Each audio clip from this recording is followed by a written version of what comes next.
Dame Andrea Leadsom. Thank you, Madam Deputy Speaker. I'm really pleased that this debate has returned to the House, and I would like to reference the points that I made in my submission to the Committee on Standards Review of the Code of Conduct in February 22. I did ask if I would be able to give oral evidence to the committee, but that sadly didn't happen. But I do want to reference some of those points this evening, because I do think they're important, and I don't think anyone else has mentioned them as yet. So, in short, Madam Deputy Speaker, we need a far broader review than the one before us tonight of how the standards processes work in Parliament. Constituents of all of our constituencies want to be able to hold us to account, but most important, we want to hold ourselves to account. Now, what people have said across all parties is actually almost all of us are doing our best at all times, working with honour and integrity and doing the best job we can. And yet somehow, drip, drip, drip of bad behaviour destroys the reputation of this place on a constant and ongoing basis. And the trivial measures, frankly, this evening, with one notable exception, is just not going to change that, Madam Deputy Speaker. Now, I, as colleagues will know, was very closely involved in a cross-party attempt to create an independent complaints and grievance scheme. And there aren't any other colleagues here who were closely involved with it, but it was all 7 political parties in this place. And it was intended to create a change in culture. And what we always see when we come to this place is people pointing fingers, the government's done that, well, the Standards Committee has done that, the opposition have done this, and all we do is make it worse. Actually, what the independent complaints scheme was designed to do is to change the culture. Why? By doing things like proper induction for new members of staff so that people knew what to expect, for doing proper exit interviews. So when a member has a group of staffers who leave every 3 months, something can be done about it. Proper training programmes for staff and for members. And sometimes people laugh at them, and I don't need to do unconscious bias training. Well, my challenge to them is, OK, define it then. If you don't need to do that training, you define it. You show me how good you are at that. So the Independent Complaints and Grievance Scheme was set up to try and tackle that.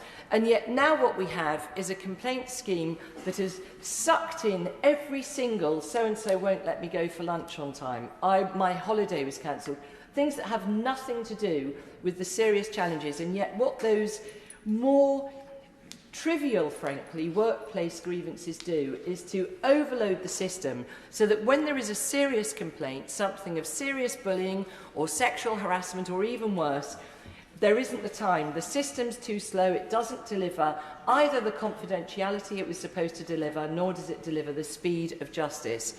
And I'm afraid that the Standards Committee, in coming up with this review, is only looking at non-ICGS complaints thoroughly. It has certainly indicated its interest in the independent complaint scheme as well. But what it has done, what has happened since 2018, is that the ICGS, the independent, clues in the title, and the non-ICGS, i.e. presided over by the Parliamentary Commissioner for Standards, have got sucked into one amorphous blob. And what that's become is a punishment routine that embarrasses all of us and drags us all down and is destroying our reputation. And yes, of course. Clarify a point she's just made. I think she referenced that the Standards Committee had not looked at the independent complaint system.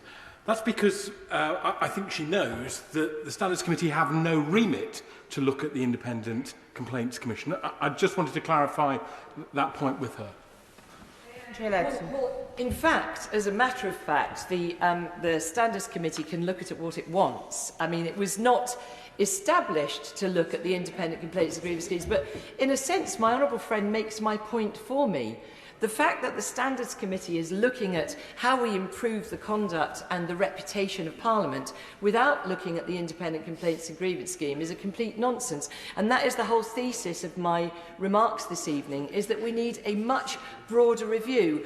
Whilst we're at it, the Conduct Committee also concluded, and I'm sorry to say this because I'm extremely fond of the Speaker and all of the Deputy Speakers, but the Conduct Committee concluded that the Speaker's and the Deputy Speaker's own behaviour was untouchable. Now, I can tell colleagues that the fact that behaviour in the chamber is a matter for the chair and should be above the Standards Committee to look at is extraordinary. I mean, only in recent history we had a chair in the chair who was the person who was most winding up to this whole chamber, making people miserable, bringing this whole house into disrepute. And yet somehow the Standards Committee will not consider the behaviour of those who are in the chair, nor will they consider what's going wrong or well in the Independent Complaints and Grievance Scheme. If the honourable gentleman wants to intervene, he's absolutely welcome to.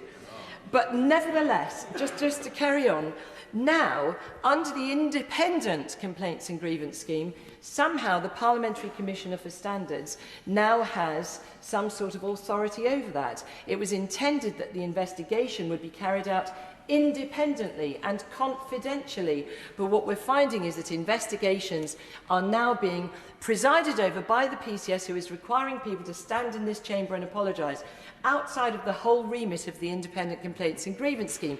Now, some people may say, fine, if you've been rude to someone, you should stand here and apologise. You try saying that to somebody who works in John Lewis or McDonald's. Are you seriously going to make them apologise to the entire firm to be on the record forever?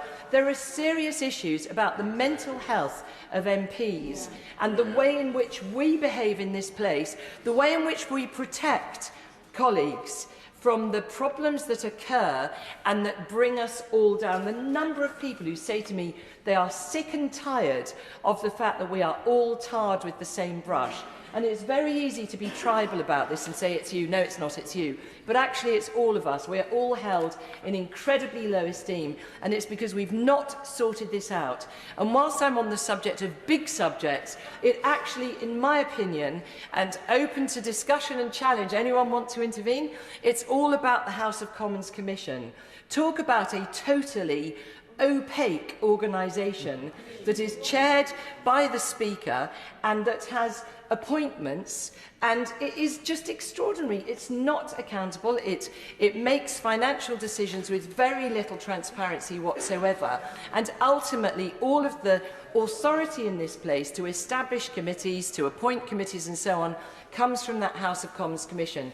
So in my opinion, it should start there. We should have a fundamental review of that, and then we should take it from there. The Standards Committee should look again at the Independent Complaints and Grievance Scheme, make sure it's doing what it was set out to do. Delighted to. Very briefly, Madam Deputy Speaker, can I just say the Honourable Lady is making some extremely important, very good points, and I do hope that those listening to this debate might come forward with a mechanism by which we can review some of these issues. We're always told they're issues for the House to decide, but it's never very obvious to me as to the process we can take to affect the sorts of discussions that she's referring to.